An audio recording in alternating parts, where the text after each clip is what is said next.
Viéndose publicado la semana pasada algunos datos estadísticos, prácticamente todos por parte del Instituto Mexicano del Transporte en su anuario estadístico de los resultados 2023, en la estadística de accidentes de tránsito que publica el Instituto, el INEGI, y finalmente la estadística de mortalidad general, donde se publican los datos de muertes por transporte a finales de la semana pasada. Creo oportuno compartir con ustedes pues, la información estadística importante. Y para ello me voy a utilizar una pequeña presentación que hemos preparado en la cual mostramos las estadísticas de seguridad vial 2001 a 2023. Primero, ¿por qué estoy metido en este lío? Por ahí del año 2009, 2010. Andábamos publicando una norma de semirremolques. Durante el proceso para hacerla fue muy complicado encontrar datos estadísticos de accidentabilidad que sustentaran la necesidad de esa norma. Encontramos algo, lo publicamos. Y el CONAPRA por ahí de fines de 2010 publicaba esto que están viendo aquí, que dice alrededor de 24,000 personas mueren anualmente por accidentes de tránsito en México. Y sale la curiosidad, ¿dónde salen 24,000? Buscábamos en muchos lados y nunca lo encontramos. Y lo que encontramos básicamente está en esta gráfica. Y en esta gráfica ven en lo que son las barras azules lo que era la estadística de CONAPRA. Por cierto, CONAPRA dejó de usar esos números, solo los usó hasta después de que se publicó la Estrategia Nacional de Movilidad y Seguridad Vial allá por 2011. Sin embargo, a mí me gustó la metodología y la seguí manteniendo para ver cómo se comporta respecto de las barras azules, las barras verdes, perdón, que son las barras que resultan de la estadística de mortalidad general que publica INEGI por cuestiones de transporte. Entonces, si ustedes ven, después generamos un par de índices, el que está en rojo y el que está en color morado, que son fallecimientos por cada millón de habitantes, de tal forma de que podamos compararnos con lo que está pasando en el mundo.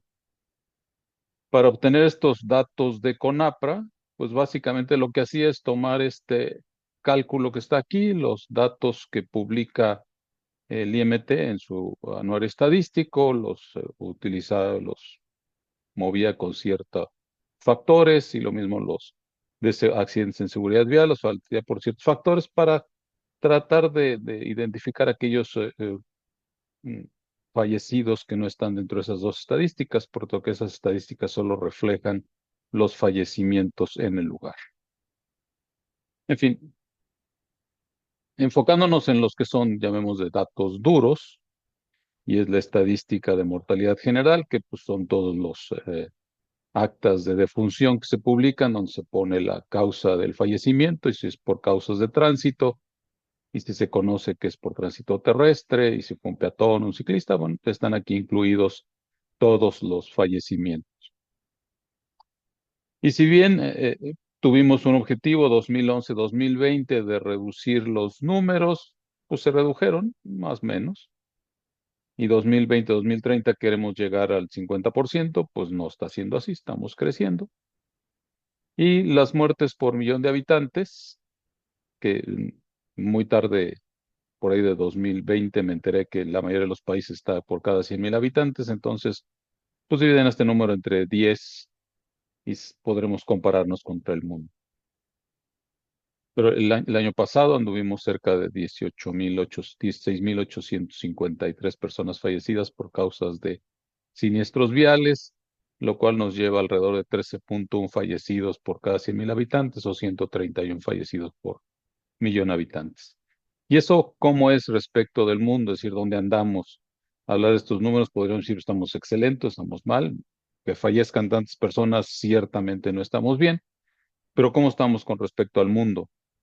Y en esta gráfica podemos verlo. En esta gráfica vemos que si bien en el 2022 en México estábamos en 12,8 fallecimientos por cada 100,000 habitantes, El promedio de los países de la OCDE estaba en 5.3 y los líderes o con los países que con mejor seguridad vial tienen andaban alrededor de 2 fallecimientos por cada 100,000 habitantes. Es decir, en México fallecen 6 veces más personas por esta causa que en los países más avanzados y 2.3 veces respecto de la media de los países de la OCDE.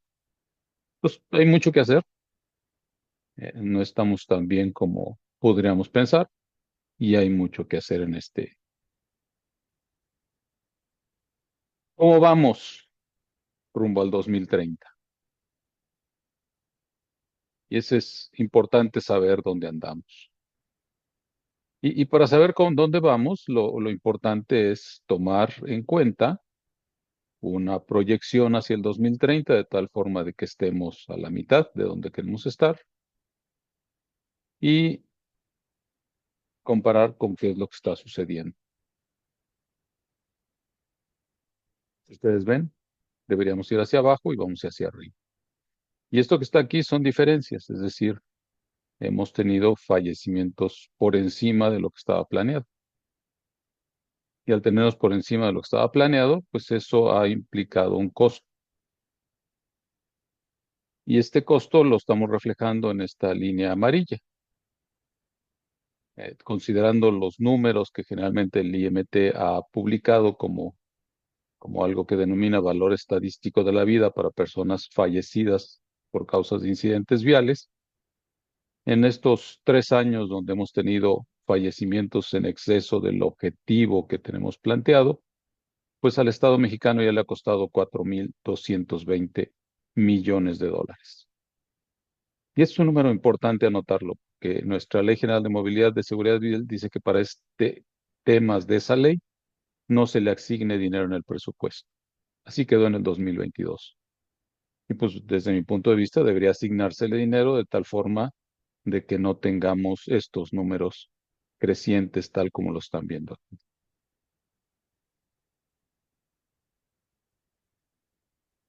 ¿Qué está pasando si vemos las estadísticas de lo que sucede en muertes en el camino? Es decir, de los total de muertes que vimos anteriormente, no de todas tenemos datos de qué es lo que pasó y lo vamos a ver más adelante. De los que toman estadística de muertes en el camino, de lo cual tenemos mucho más información de qué es lo que sucede. Si ven en las gráficas azules, es lo que sucede en las carreteras. En el 2001 y 2002, prácticamente las mismas personas fallecían en carretera o en ciudad. Hoy día, muchas más personas fallecen en ciudad que en carretera. Las muertes en carretera y en ciudad durante cierto tiempo tuvieron un decrecimiento parejo. 2020 fue el límite mínimo para los dos casos. Tuvimos un rebote en 2021 en fallecimientos en carretera y después volvimos a bajar para los números que tenemos actualmente en 2022. En el caso de muertes en ciudad, han crecido y están por arriba de lo que estábamos teniendo hace casi 10 años.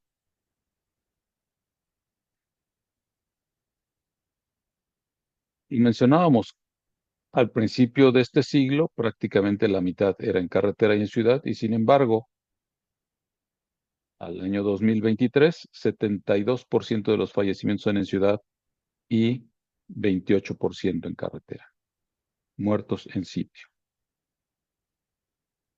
Parecería, si vemos los números de fallecimientos en carretera, que vamos bien respecto de los decrecimientos.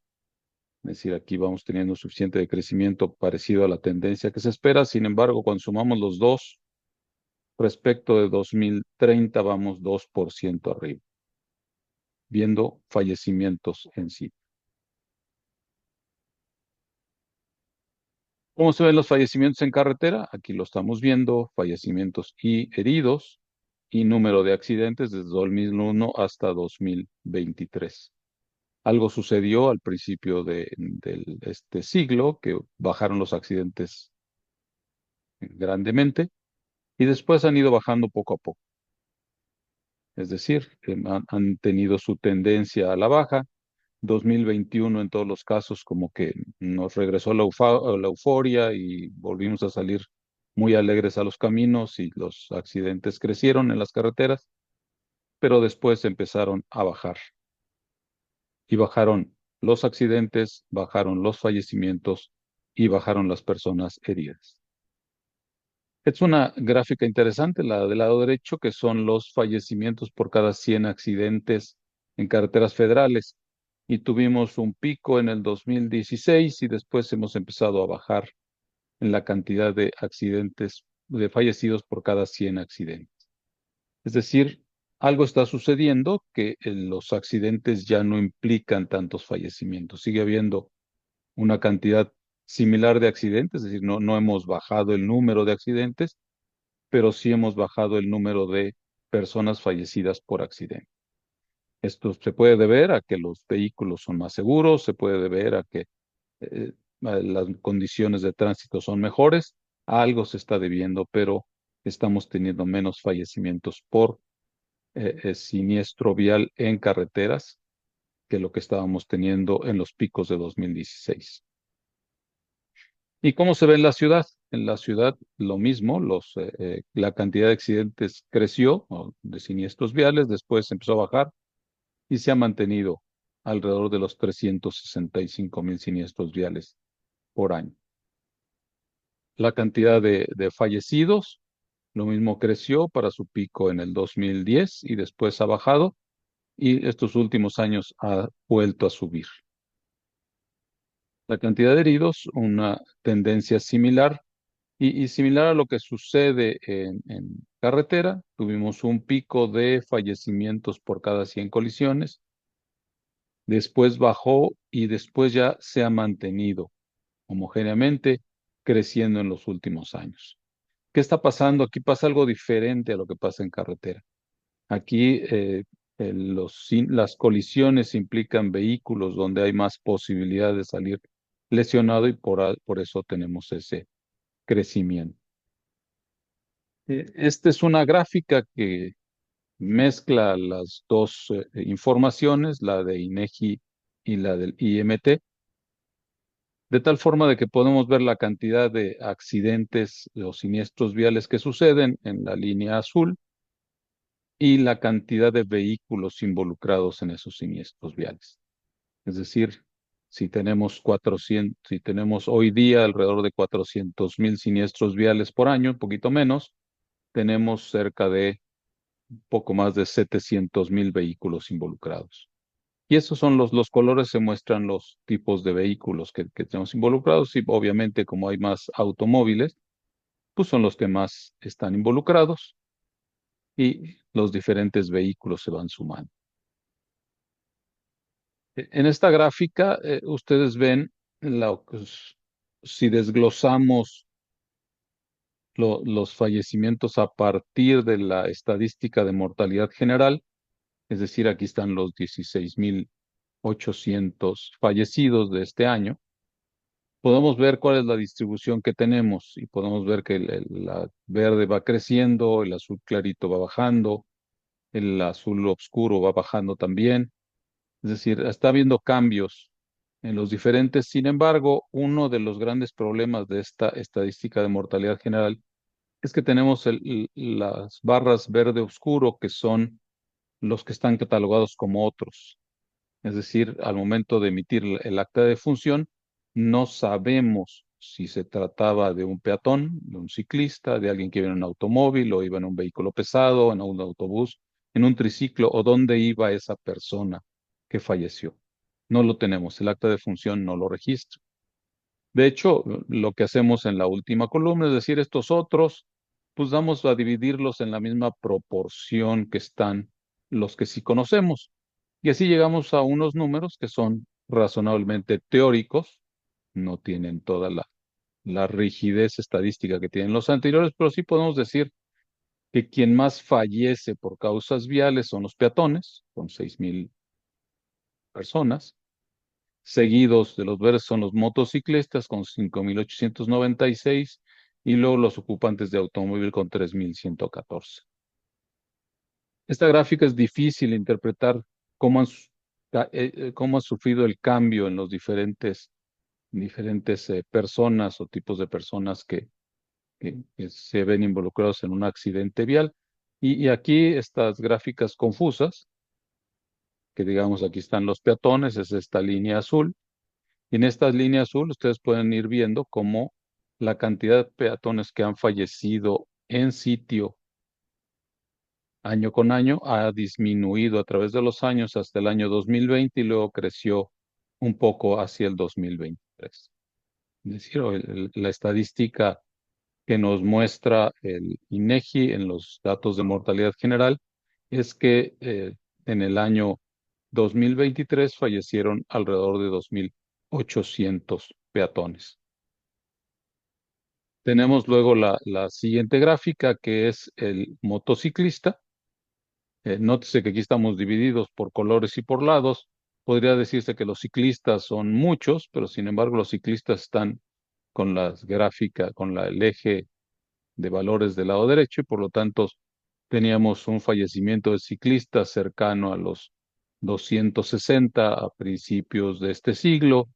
Llegamos a un tope cercano a los 280 y actualmente andamos alrededor de 190 ciclistas fallecidos por año. Sí, ninguna comparación con los 2.800 peatones. Si ustedes ven, la mayoría de las gráficas va hacia abajo. Tenemos esta azul oscuro que va hacia arriba y el azul oscuro es el ocupante de transporte pesado. Tenemos una gráfica que está eh, muy plana, que es la café, que es la ocupante de autobús, que nos mantenemos entre abajo de 80 y llegamos a un máximo de 130 en el transcurso de este siglo. Pero tenemos preocupante esta línea gris, la cual son los motociclistas, y arrancamos el siglo con alrededor de 760 motociclistas fallecidos en el año, y el 2023 estamos llegando a más de 2.300. Es decir, perdón, sí, más de 2.750. Un número tremendamente alto, es un crecimiento muy grande en lo que va del siglo. Y eso lo podemos ver en números, en esta tabla, en el cual los peatones hemos tenido una disminución de el 2011 al 2023 del 42%. Sin embargo, en el caso de los motociclistas hemos tenido un incremento de fallecimientos del 228%. Quiere decir que aquí tenemos un problema. Ciertamente aquí hay un problema. El ocupante de automóvil de 2011 a 2023, los fallecimientos han bajado en 53%. Eso es un indicativo de que los sistemas que están adentro del vehículo están protegiendo mejor al ocupante del vehículo. Quiere también posiblemente decir que los ocupantes del vehículo ya están poniendo su cinturón de seguridad.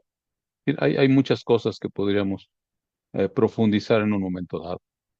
Los ciclistas en el transcurso de estos 12 años también la fatalidad ha bajado en un 25%. Los ocupantes de transporte pesado, por el contrario, ha subido 73% y los de autobús 51%. Nuestra estadística requiere trabajo, puesto que en el 2011 los otros fallecidos que no podemos identificar significaron el 42.6% y para el 2023 son casi el 52%. Quiere decir que hay muchas personas que no sabemos qué les pasó y por lo tanto, pues hay que tener una mejor información de campo para poder tomar mejores acciones respecto de ello.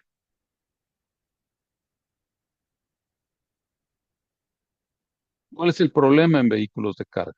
Del lado izquierdo está la participación de todos los vehículos y por lo tanto son los automóviles que influyen y nos distorsionan.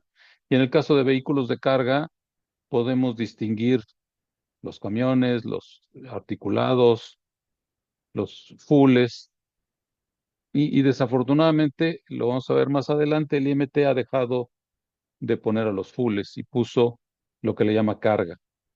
Carga existió en 2006 y después regresa, si ustedes lo ven aquí abajo, 2022 y 2023, estas dos pequeñas barras cafés.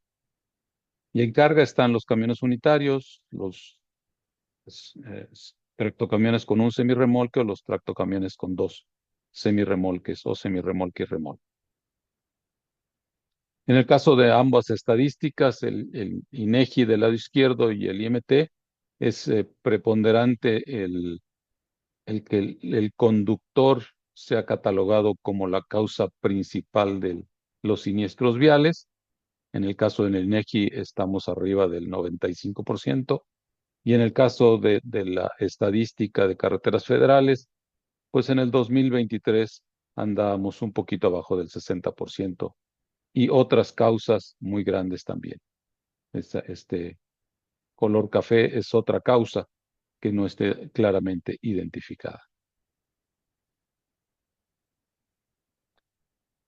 Es lo que falla en el sistema o qué es lo que se le acusa como la causa principal del siniestro vial. Durante mucho tiempo ven las barras azul oscuras, que es el exceso de velocidad excesiva. A partir del año 2014 se puso una característica en carreteras federales que es la imprudencia o intención y ha ido creciendo. Difícil saber qué quiere decir imprudencia o intención, no, no es simple. Después tenemos otros que son muy conocidos: invasión de carril, no guardar su distancia, no ceder el paso, virar imprudentemente, etcétera, hasta llegar a los otros. Los otros son los que son un montón de causas. En este caso están identificadas como podemos verlo en esta gráfica. Aquí están todas las causas que identifica el sistema de registro de carreteras federales y obviamente la gran causa es imprudencia, seguido de no guardar distancia e invadir el carril contrario, y entre los tres pues ya superamos el 50% de las causas. Ahora un reto será poder desarrollar qué es imprudencia.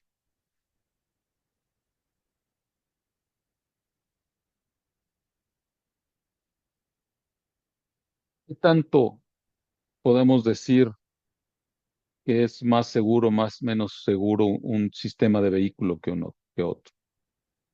El IMT está reportando lo que es la accidentabilidad por 100 millones de kilómetros.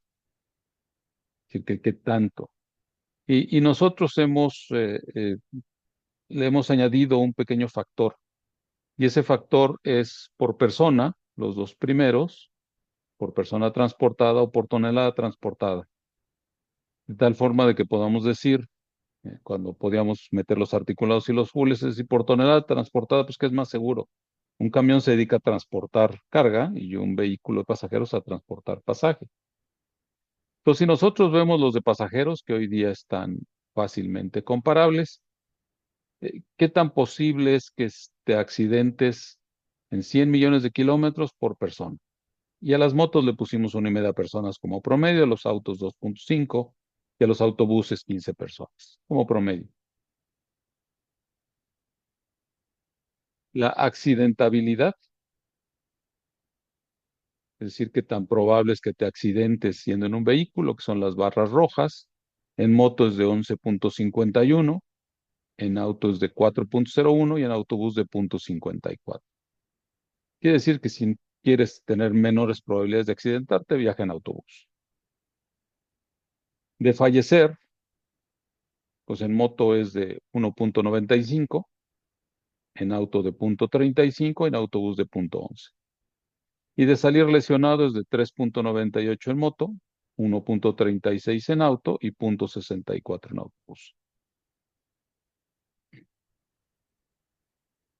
Es obvio que el transportarse en vehículos que pueden llevar más personas es más seguro, o menos probabilidades de accidentarse o de fallecer o salir lesionado. Y aquí está en forma de gráfica a través de los años cómo se ha ido. Y algo que nos preocupa es que las estadísticas que recibimos en el anuario estadístico del Instituto Mexicano del Transporte dejaron de reportar qué sucedía con las configuraciones de articulado, como le llamaban, o full, que es un tractocamión con dos semirremolques. En el año 2021 fue la última vez que se reportó eso. 2022 ya no se reporta, 2023 tampoco. Y lo que sucedía con camión unitario, articulado y tonelada, lo convirtieron a lo que se llama carga. Y como forma de hacer esta estadística, pusimos carga en lo que es camión unitario. Y si ustedes ven, normalmente camión unitario por tonelada transportada tenía más posibilidades de colisión que cualquiera de las configuraciones múltiples de tener una colisión. Este es índice de accidentabilidad. Y aquí también tenemos la comparación de accidentabilidad en el caso de moto por pasajero, auto por pasajero, autobús por pasajero. Y ustedes ven autobús por pasajero, es la línea verde hasta abajo, auto por pasajero, la línea roja, y la motocicleta es la azul, o sea, esta que está aquí azul, y que es la más alta de todas las gráficas. Aquí está el mismo forma de ver la accidentabilidad, es decir, por 100 millones de vehículo, kilómetro, persona o tonelada transportados. Y vemos qué es lo que ha pasado con las motos, ha mejorado un poco a través del tiempo. Lo mismo en automóvil y en autobús es muy sensible cuando de repente hay un gran accidente. Y aquí es el índice de morbilidad.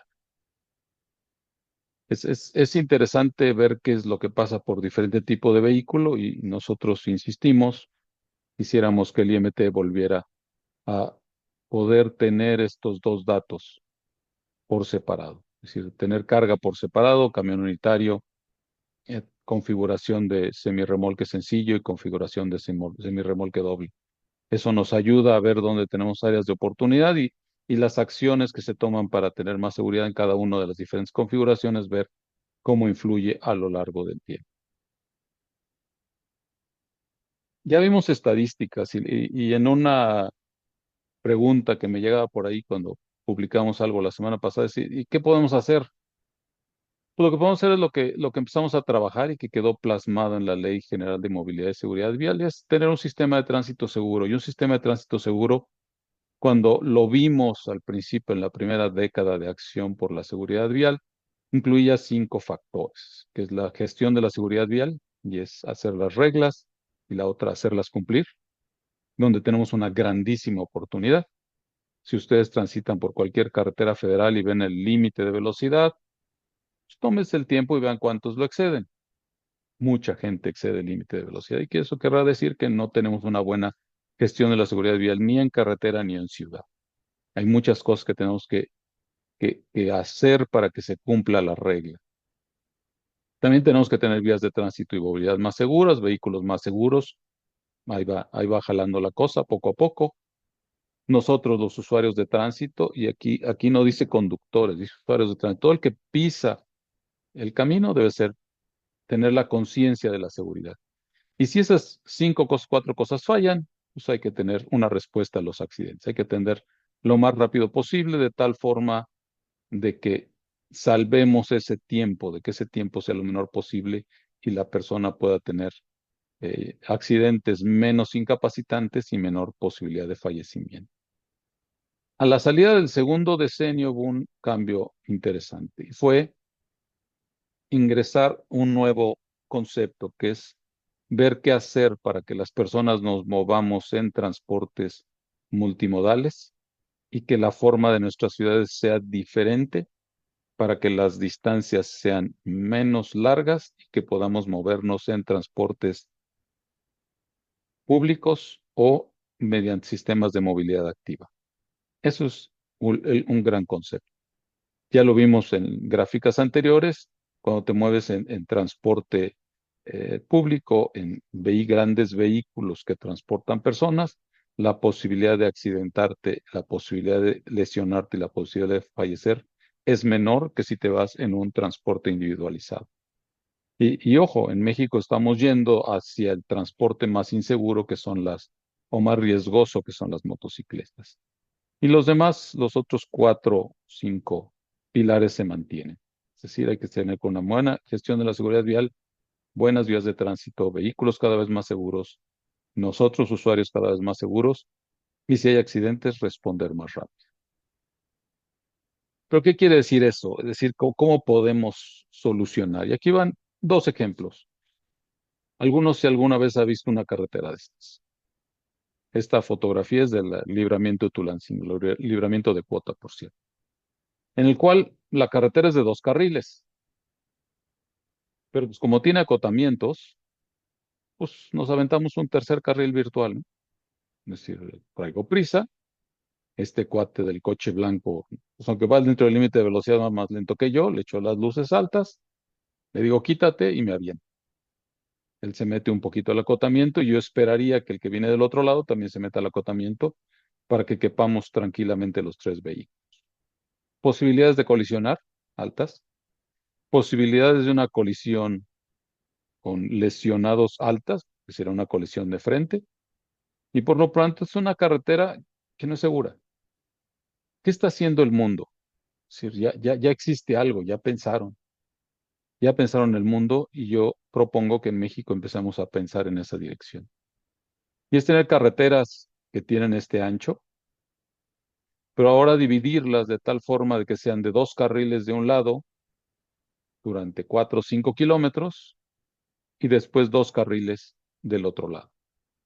Un carril y dos carriles. O sea, se llamaría una carretera 2+1, poniéndole una barra divisoria central física, de tal forma de que la posibilidad de tener colisiones de frente se reduzca, pues la posibilidad de que me vaya al carril contrario también se reduce, y por tanto tendría una carretera más segura. Tendría yo 4 o 5 kilómetros para adelantar al que va más lento del límite máximo establecido. Yo respetaría el límite máximo y podría rebasar. Generalmente esto es doble carril cuando la carretera va por zonas con algunas colinas, la zona ascendente es de dos carriles y la zona descendente es de un carril. Todo el mundo viaja seguro y así podría modificarse este libramiento de Tulancingo, podría modificarse toda la carretera del entronque de Tulancingo hasta Tuxpan, de tal forma de que sea una carretera 2+1, de tal forma de que todo el mundo viaje más seguro. ¿Requieren invertir? Sí, se requiere invertir, se requiere algo de dinero. No tiene que hacerse de la noche a la mañana, sino hay que ver cuáles son las carreteras de este tipo que tienen mayor accidentabilidad y empezar a tomar acciones. Establecer alguna regulación en México, una norma oficial mexicana que nos diga cómo hacer estas carreteras, cómo hacerlas seguras, tipo de división central, ancho de los carriles, longitud del 2+1, etcétera. Es algo que podemos hacer. Otra cosa que podemos hacer es, vamos a ver este pequeño video y después lo analizamos.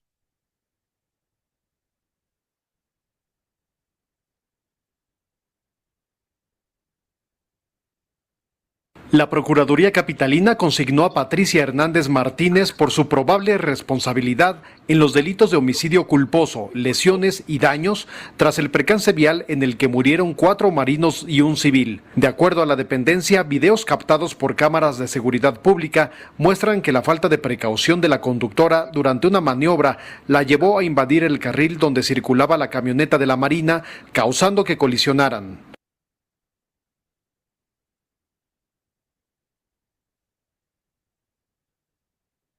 Una forma de ver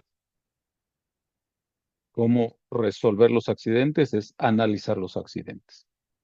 Y muchos accidentes son, llamémoslo así, ejemplares de qué es lo que no debemos hacer y por lo tanto podemos tomar acciones. Todo accidente vial se analiza desde dos puntos de vista.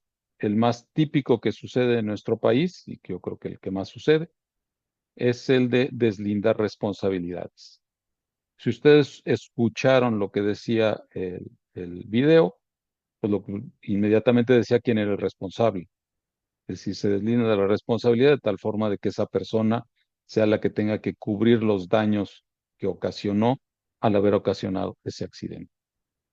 Sin embargo, ese análisis no me va a prevenir que sucedan accidentes similares a ese. Tiene que haber un análisis diferente de todas las causas que se dieron para que ese accidente sucediera.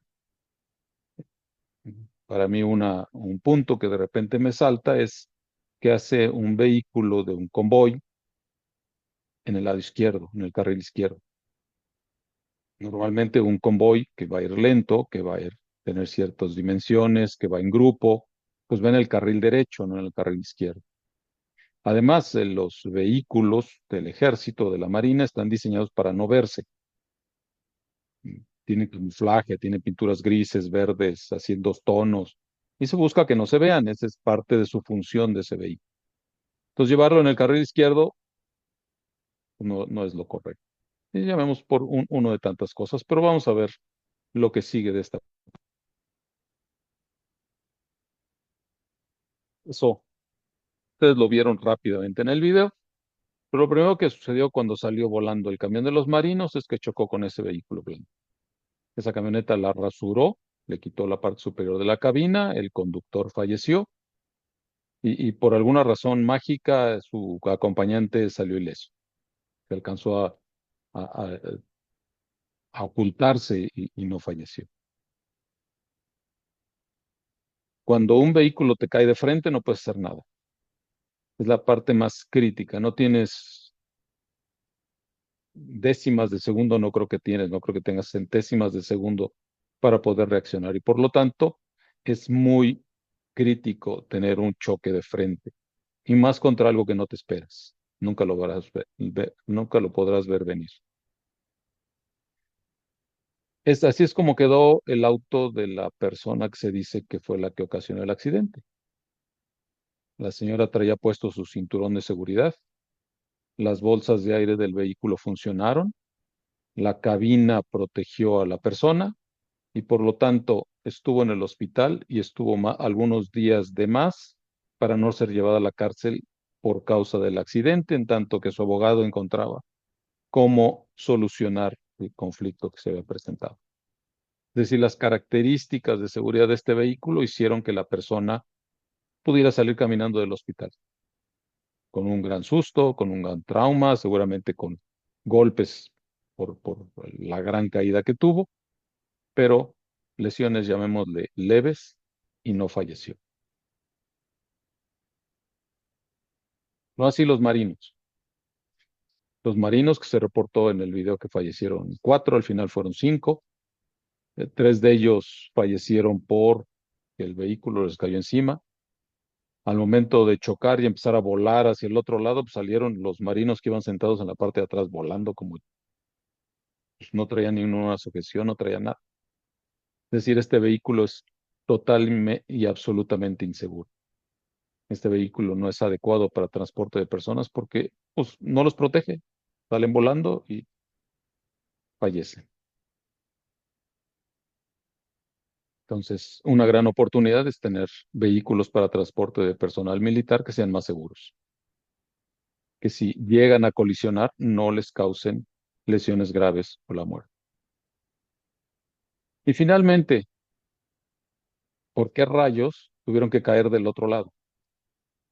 Aquí debería haber una barrera divisoria efectiva que evitara que vehículos que eran ligeros pues no cayeran del otro lado. Sí, hubieran colisionado y se hubieran quedado dentro de su carril. El que viniera atrás de ellos hubiera visto el accidente, hubiera frenado y de ahí no hubiera pasado. Seguramente todo hubiera quedado en el carril de entrada a la Ciudad de México y no en esto que ocasionó en la parte contraria. Es decir, hay que analizar y hay que poner una barrera divisoria. Al día de hoy no existe. Al día de hoy, 13 años después de este accidente, no hay barrera divisoria. Las autoridades, como está a la mitad entre que si está en el Estado de México, está en la Ciudad de México, es carretera federal, no es carretera federal, ¿qué es? Pues nadie le ha puesto una barrera divisoria y un accidente como este es potencialmente que pueda volver a ocurrir. No se ha tomado la acción que debiera tomarse. Esto es lo que vemos al 2023 y estas son las acciones que debemos estar tomando. Es decir, los accidentes que sean importantes deben ser tomados en cuenta y deben ser vistos de tal forma que podamos tomar acciones y podamos lograr que para el 2030 tengamos la mitad de fallecimientos de los que tuvimos en 2020. Ese es el objetivo y cada año estaremos reportando cómo vamos en este camino hacia un México más seguro. Muchas gracias.